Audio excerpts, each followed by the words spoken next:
Assalamualaikum warahmatullahi wabarakatuh. Nama saya Gabriel Sureharda dengan NIM 2892150 Prodi Manajemen, mata kuliah pengantar ekonomi makro. Sini saya akan sedang menjalankan UTS dengan dosen pengampu Bapak Hendra Permadi STMM. Analisa ekonomi makro dan mikro dan makro. Ekonomi mikro dan makro adalah bagian dari pada teori ekonomi, sedangkan yang dimaksud dengan ekonomi teori adalah ilmu yang menganalisis tentang kebutuhan antara variabel-variabel ekonomi. Variabel-variabel ekonomi yang dimaksud dapat bersifat mikro maupun makro.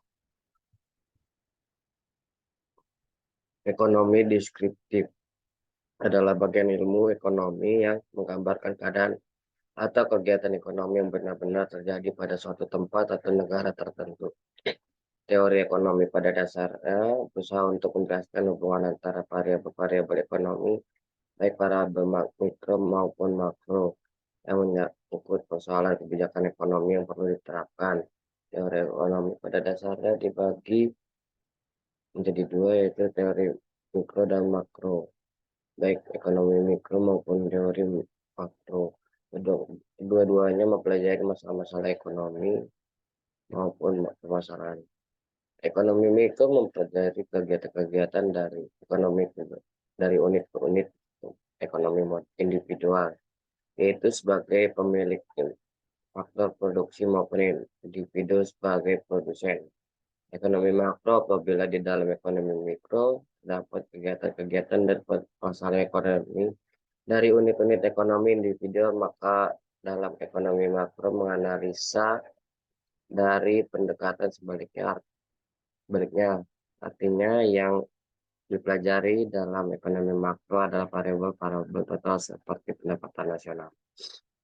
Permasalahan ekonomi makro pada dasarnya ilmu ekonomi dipelajari karena mempunyai kegunaan ilmu ekonomi yang berguna karena dapat memberikan petunjuk-petunjuk mengenai kebijakan apa yang bisa diambil untuk mengulangi suatu permasalahan ekonomi tertentu.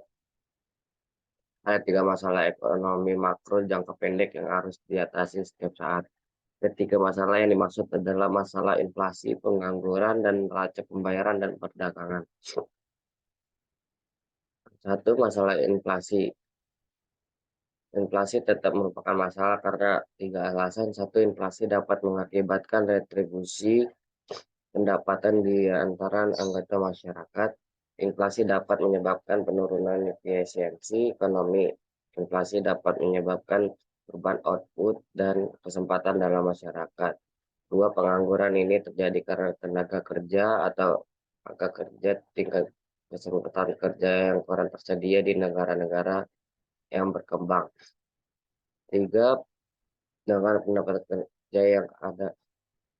Kalau kenyataannya tersebut terjadi, maka angka pengangguran cukup tinggi. Tujuan-tujuan kebijakan makroekonomi. Satu, menstabilkan kegiatan ekonomi. Tujuannya menstabilkan ekonomi berarti pula keinginan untuk menghindari fluktuasi yang tajam dan dalam kegiatan ekonomi dari waktu ke waktu. Dua, mencapai tingkat pengangguran tenaga kerja penuh tanpa inflasi. Pada umumnya sebagai negara tidak dapat terus-menerus mencapai pengangguran tenaga kerja penuh. Jika menghindari masalah inflasi, inflasi menimbulkan beberapa akibat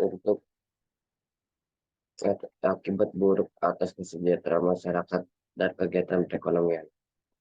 Bentuk-bentuk kebijakan makroekonomi. Satu, kebijakan fiskal. Kebijakan fiskal meliputi langkah-langkah pemerintah membuat perubahan dalam bidang perpajakan dan pengeluaran pemerintahan yang dengan maksud untuk mempengaruhi pengeluaran agregat dalam perekonomian. Dua, kebijakan moneter meliputi langkah-langkah kebijakan yang dilaksanakan oleh bank sentral untuk mempengaruhi penawaran uang dalam perekonomian. Tiga, kebijakan segi penawaran. Salah satu kebijakan sebagai penawaran dan kebijakan pendapatan atau income policy. Sekian dari saya, lebihnya mohon maaf. Terima kasih.